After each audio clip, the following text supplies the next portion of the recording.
Hare Krishna. Namaste. Chapter 3, which is entitled as Karma Yoga. Sloka 42. Indriyāṇi parāṇyahuhu indriyebhyaḥ paraṁ manaḥ manasastu parā buddhir yo buddhi paratas svaha. The next line where it says manasastu parā buddhir, manasastu parā buddhi, the intelligence buddhi is higher than the mind.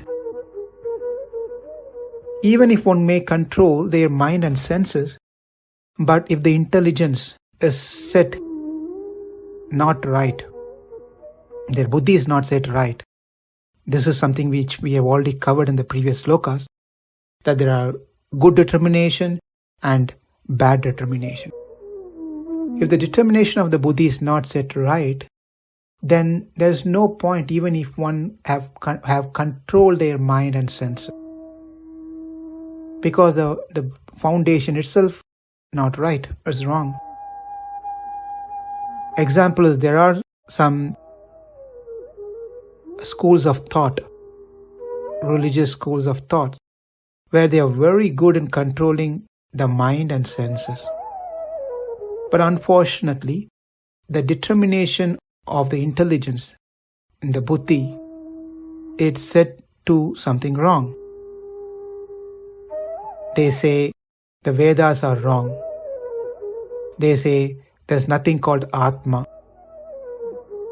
They say the moksha means the Atma just keep traveling to the higher realm non-stop. So these are all something mistake, the way that the intelligence is set. So therefore, the intelligence is compared to be the higher one compared to the manas, mind. And the last line, yo buddhihi paratas tu saha, higher than the buddhi, intelligence, is soul, atma. The atma is being the actual owner of this body. Naturally, the owner takes a higher position. And the rest of the things are subordinates, namely the intelligence, mind and senses, even the sense objects. So if the soul is engaged right way, then the subordinate will also follow. If the president of the country is being good, then the followers of the president will also be good. The leader, I mean. Here, the variation of this saha in the sloka, saha, where we saw soul, it is also said saha also means kama. So if we take this as a kama, then kama is considered to be higher than the buddhi, because we have seen enough in our previous sloka how the kama affects the buddhi. Then we take the sloka how great each of these elements mentioned here as more dangerous than the previous one. That is, the senses are more dangerous than the sense objects. The mind is dangerous than the senses as it controls the senses. The buddhi, whose determination is lost, is more dangerous than the mind. And the kama is greatest danger compared to the buddhi, because it corrupts the buddhi itself. Whereas if we take saha as a soul, then we see how the senses are greater and superior than the sense objects. The mind is superior than the senses. The buddhi is superior than the mind. And finally, the soul, the living entity, is superior than the intelligence. Therefore, the soul, with a proper intelligence, influences the mind and directs the senses in doing right things. The soul is directly engaged with connection with God, Krishna, through the process of devotional service. Naturally, all other subordinates, namely the intelligence, mind and senses, will automatically get engaged. Until chapter 6, the focus is mostly towards Atma. Starting from the 7th chapter onwards, Bhakti is emphasized.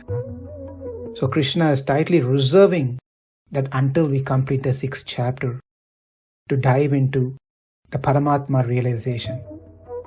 Nevertheless, it's very hard for us to not speak about devotional service, not to speak about Krishna.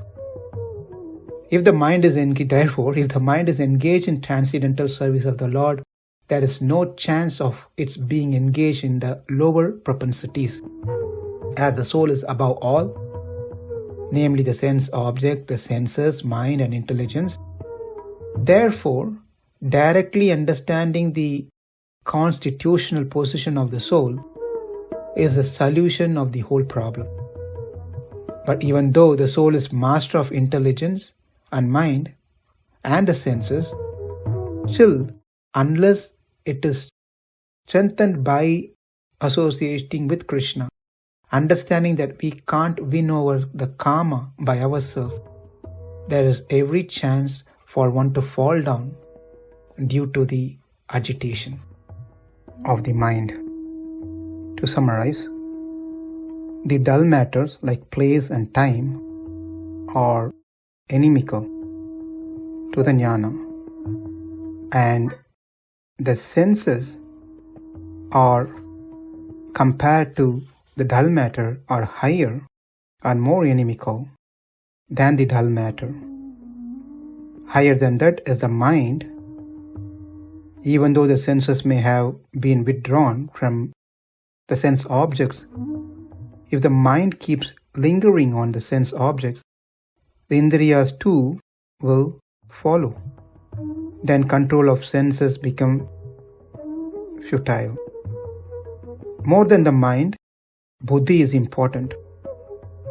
The mind may have been controlled from dwelling on sense objects. Nevertheless, if the buddhi is bent towards improper matters, the mind too will start chasing them. The desire is even more crucial than the buddhi itself, the kama. Desire arises from rajoguna, which will ruin even the trained intellect. There is a beautiful metaphor is given in Upanishad, speaks, whereas the indriyas as horses, the mind as the reins, the buddhi as the charioteer, the enemy named desire harms the buddhi. The charioteer loosens the reins called the mind and induces the horse, the senses, to run all over the places looking for sense pleasure. So the charioteer, who is the master of the chariot called the body, must not fall into this game. In other words, when the buddhi is controlled, charioteer is controlled, the reins called mind will come under control of the buddhi, the driver. When the mind, the reins under the control of the buddhi, the senses will not wander but will be under the control of the mind, which is in turn under the control of the buddhi. When these senses are controlled and directed correctly, then one gets clarity in self. As this clarity becomes matured, one will be able to become self-realized and can see the Atma.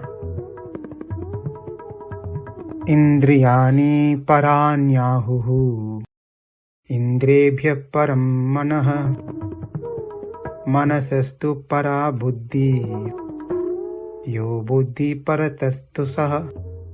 Namaste. Hare Krishna.